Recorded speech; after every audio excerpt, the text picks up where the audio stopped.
powerful way to do psychic damage to your parents. Look at this! This is some fucking, like, magical girl shit going on. This movie is like a fusion of so many different influences.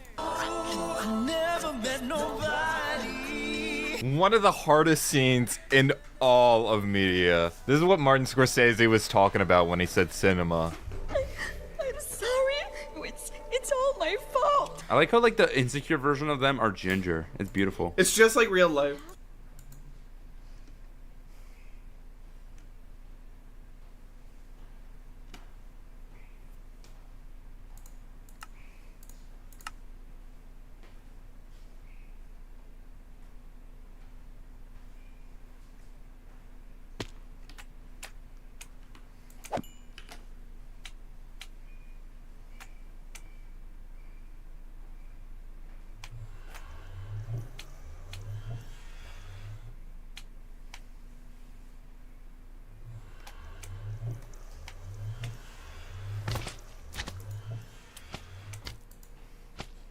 I'm just so sick of being perfect.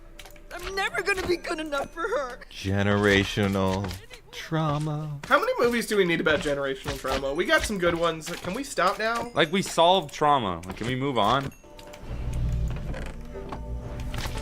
Wait, they're all getting rid of the panda? Don't they want to keep the panda now? Like, you're choosing to give away superpowers. Like, this is cringe.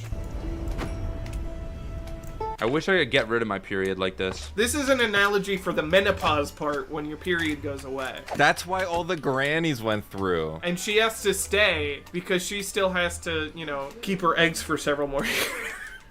Oh, God. Hello. Welcome to our temple. The world's just fine with the fact this girl can magically turn into a red panda. It's really good VFX. And the only one that's home to the great red panda. I like that they're in charge of rebuilding it. That implies that the government, like, knows it was them and fined them for destroying the Sky Dome. Yes.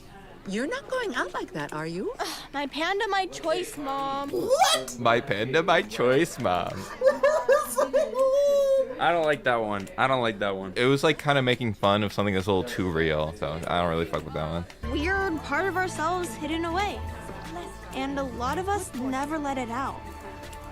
But I did. That's a bad message. You're telling children that it's okay to let out their weird side. No, they need to bottle that up. We need to bring back bullying. And if you want to be bullied, check out our Patreon. And thanks to Steve Sakai for joining us this video. You can check out his channel link down below. Alejandro Paredes, Atomic Leon, Bento, Kane Rivers, Kamlu, Cosmic Dega, Crystal Bunny, Daryl Herb, Diane Stalk, Frozen Spaghetti, Gabriel Granado, Gub Stargazer, Gummy Brainrot, Yoni Snyder Unison, Helio, I Pigged Brett Hand, Isaiah Alford, Kamui, Catherine Wright, Night VTV, Leaf, Lilac Moon, My Artistry, Master Nate, Matthew Byers, Maori, Solomon Graver, Native, Nick, Obama Gaming, Omega Waffles, Pigeon Witch, Him is Best Boy, Rain, Steven Sancheese, Sunny D, Tyrion Sills, Toast, Ultimate Parson, Bell Explicit, Victoria, Wyatt Line.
Good morning. How are you? This is a pleasure. So wait a sec, where am I? What am I doing? And why on earth am I sitting next to Bill Gates? Well, I've flown to Senegal in Africa to learn how AI is being used to try and solve the biggest world problems. He's hosted this event called Grand Challenges, where he gets together lots of people with ideas on how to solve these problems, and then funds the projects that he thinks have the most potential. I have to say, I have always been very cautious about AI, but coming here the last couple of days, I've seen so many things where I've just been like, wow, this makes sense. So I read your blog post online, and you talked about this idea that in your entire life, you've experienced two technologies that you would count as revolutionary. The first was when you saw the graphical user interface, and then from what I understand, that kind of shaped a lot of what Microsoft ended up becoming. But then the second was what you experienced with AI. What part of that made you so convinced that that was the second? There has been progress in things like picture recognition or speech recognition, what you might call fairly low-level things. What we didn't have is an AI that could read and write. I kept challenging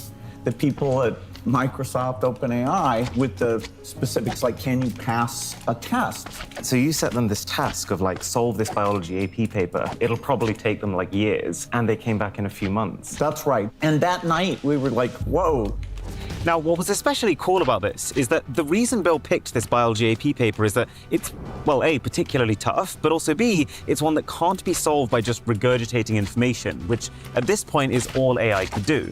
It required critical thinking, but that AI, it didn't just pass, it achieved the highest possible score on it. In fact, I think a lot of people in the last year have had that experience of saying, wow, what can it do and how do we apply it? In the vertical where we're seeing it, most clearly is in coding, whereas you type, it suggests things, it helps you with testing, and already people are like 30% more productive. I guess that brings us to here. So we're in Senegal, we're at this Grand Challenges event, and given what you know about how powerful AI is, I guess you've decided that AI is a big force that is going to be used to also improve the world. What things are you most excited to use AI for to make a difference? The Gates Foundation is all about inequity, including in health and some work in education. We're now focusing the foundation on saying, okay, who are the innovators who are thinking about tutoring African students or providing Africans health care, where the shortage of doctors is worse here than anywhere in the world. And so if you can have advice to a pregnant mother or somebody who's experiencing symptoms, you can improve the health system. Now, you probably have like 1,000 questions at this point. I did too, because it's a big thing to even suggest that AI can help to solve global inequality. Because with most new technologies, inequality actually gets worse. It's usually the wealthy that have access to it and can afford it and therefore benefit from it, while those that can't are left behind and the gap is widened. So exactly how does that work? Well, according to Bill Gates, there are 4 avenues in which AI can actually help to shrink the gap. For farmer advice, educational tutoring, patients directly using the AI, and healthcare workers using the AI. So those are kind of the 4 areas that now we want to bring those innovators together and help them.